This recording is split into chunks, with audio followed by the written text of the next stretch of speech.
আসসালামু আলাইকুম গাইস, কি অবস্থা সবার? আজকে একটা নতুন ভিডিওর সাথে আপনাদের পরিচয় করা যায়। এটা হচ্ছে স্যামসাং F23 এটা হচ্ছে আমার পাশের দোকানদারে সে এই ফোনটা আমাকে দিয়েছিল। যে অবস্থায় দিয়েছে এখন এই অবস্থায় আছে। তো ফোনটার ভিতরে ছিল না আপনার ওয়াইফাই আইসি। তো যে টেকনিশিয়ান ভাইরে যে দেখাইছে সে টেকনিশিয়ান ভাই ওয়াইফাই আইসিটা খুলে রেখে দিছে, বা আইসিটা খারাপ ছিল খুলে ফালাই দিছে, পরবর্তীতে আইসিটা আর লাগাই দেয় নাই। তো এটা সরাসরি যখন আমার কাছে নিয়ে আসে দেখি আমি ওয়াইফাই আইসিটা নাই, সমস্যাটা ওয়াইফাই আইসি। তো আইসি লাগালে ব্লুটুথ চালু হয় কিন্তু ওয়াইফাই চালু হয় না। তার ভিতরে এটা ফোনে একটু সমস্যা আছে, মাঝে মাঝে টাচ কাজ করে আবার মাঝে মাঝে কাজ করে না। তো পরবর্তীতে আমি এটা আবার খুলে চালু করি। চালু করার পর এটা পরিপূর্ণ টাচটা কাজ করার পরে দেখবেন এটার যে ওয়াইফাই আছে, ব্লুটুথ চালু হবে কিন্তু ওয়াইফাইটা চালু হয় না। তো এটা স্যামসাং A23।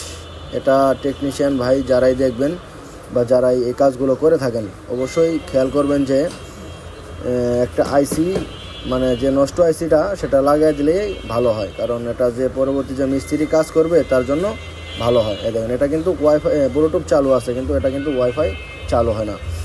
তো ব্লুটুথ চালু আছে, এটা ওয়াইফাই চালু হয় না। আমি আবারও দেখাই। তো এটার জন্য যে ওয়াইফাই আইসি, সেই ওয়াইফাই আইসিটা কিন্তু আমি চেঞ্জ করে দিছি। চেঞ্জ করার পরও এই অবস্থা যে ব্লুটুথ চালু হয় ওয়াইফাই চালু হয় না। তো এটা হচ্ছে ওয়াইফাই আইসি লাগানোর পরে যখন চালু হয় নাই তখন আমি কিন্তু নিচে RFICটাও চেঞ্জ করে দিই।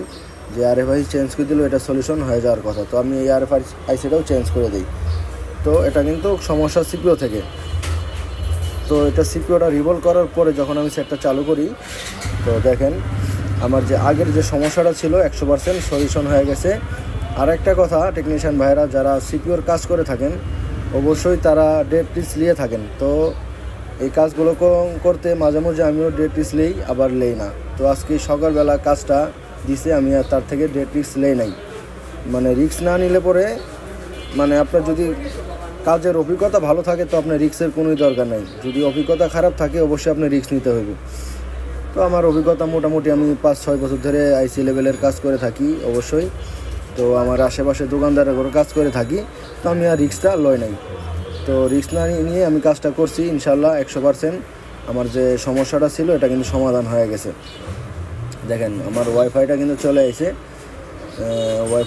এসে আর দেখেন ব্লুটুথটা কিন্তু চালু আছে। ওয়াইফাইটা আবারও চালু করলাম, দেন ওয়াইফাইটা কিন্তু চলে এসে। আমার যে সমস্যাটা ছিল এটা ছিল সিপিইউ থেকে। তো এটা ওয়াইফাই এসে আপনি 10 বার লাগালে পরেও আপনার যে ফোনের যে সমস্যাটা এই সমস্যাটা রয়ে যাবে। তো আমি সিপিইউটা যখন রিভলভ করে দিই তখন আমার যে কাজটা এটা কিন্তু 100% সলিউশন হয়ে যায়।